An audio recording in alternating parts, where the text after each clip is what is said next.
प्रसिद्ध रामकथा प्रवक्ता मुरारी बापू द्वारा ब्रज के राजा बलदाऊ जी के ऊपर की गई कथित टिप्पणी को लेकर वृंदावन के संत महंतों में आक्रोश है। इसको लेकर आज वृंदावन में धर्म रक्षा संघ द्वारा बैठक कर रोष व्यक्त किया गया।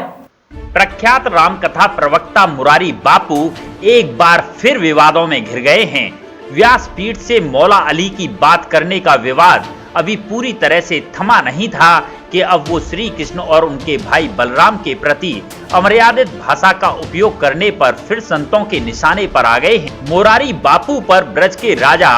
श्री बलराम महाराज और श्री कृष्ण के प्रति अमर्यादित भाषा का प्रयोग करने का आरोप लगा है, जिससे तीर्थ नगरी वृंदावन के संत महंतों में खासा आक्रोश है। इसी को लेकर धर्म रक्षा संघ के बैनर तले चिंतामणि कुंज में महंत डॉक्टर आदित्यनाथ महाराज की अध्यक्षता में बैठक की गई, जिसमें संघ के अध्यक्ष सौरभ गौड़, आचार्य बद्रिश मोहनी बिहारी शरण महाराज ने तथाकथित राष्ट्रीय संत मुरारी बापू द्वारा ब्रज के राजा श्री बलराम जी श्री कृष्ण के बारे में की गई अमर्यादित टिप्पणी पर रोष व्यक्त कर मुरारी बापू और उनकी कथाओं का बहिष्कार करने की बात कही। साथ ही उन्हें मानसिक विक्षिप्त सोच का व्यक्ति बताया।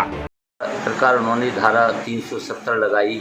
और अनेक नए नए कश्मीर के कानून बना करके भारतवर्ष को अपने स्वरूप में उन्होंने परिवर्तित किया। इसी तरह से ईश निंदा कानून पारित होना चाहिए, जिससे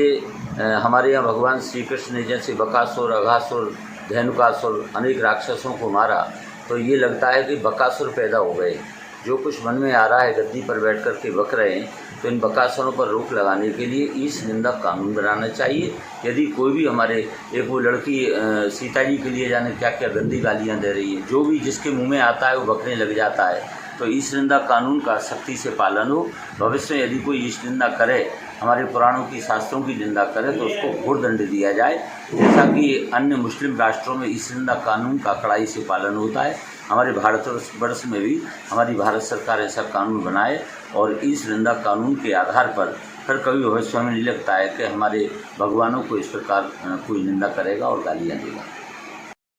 क्या है आज धर्म रक्षा संघ की ओर से यहाँ चिंतामणि कुंज में हमारे श्री महंत डॉक्टर आदित्यानंद जी महाराज की अध्यक्षता में एक बैठक का आयोजन किया गया। इस बैठक में एक तथाकथित राष्ट्रीय संत मुरारी बापू, जो कि राम कथा करने के लिए बड़े विख्यात हैं, उन्होंने हमारे ब्रज के राजा श्री दाऊ जी महाराज के लिए जिस प्रकार के अपमानजनक शब्दों का प्रयोग किया है, उससे हम सभी ब्रजवासियों को भारी कष्ट हुआ है। यहाँ का संत समाज, यहाँ के सभी धर्माचार्य उनकी उस वाणी को सुनकर एकदम से आक्रोशित हैं और उसी आक्रोश को आगे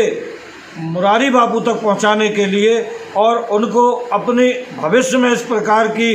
गलतियां न करने के लिए यहाँ पर आज एक बैठक का आयोजन किया गया है। और इस बैठक में निर्णय लिया गया है कि आने वाले समय में, जैसा कि महाराज जी ने आदेश दिया है कि जब तक वो हमारे यहाँ के स्थानीय विद्वानों से शास्त्रार्थ करके अपनी बात को पुष्ट नहीं कर देते, सिद्ध नहीं कर देते, तब तक उनको वृंदावन में नहीं घुसने दिया जाएगा और उनको वृंदावन में किसी भी प्रकार का कोई धार्मिक आयोजन नहीं करने दिया जाएगा। हमारा धर्म रक्षा संघ यहाँ के सभी साधु संतों के साथ मिलकर मुरारी बापू का बहिष्कार करेगा और हो सकता है तो हम लोग कानूनी भी कार्रवाई इस विषय में कर सकते हैं। इसके लिए हम अपने वकीलों से बातचीत करेंगे और मुरारी बापू जैसा कोई भी व्यक्ति अगर हमारे धर्म के खिलाफ बोलता है, तो जैसा हमारे आचार्य जी ने बताया, आचार्य बद्रीश जी ने कहा कि सरकार को इस जल्दी से जल्दी एक ऐसा ईश निंदा कानून बनाना चाहिए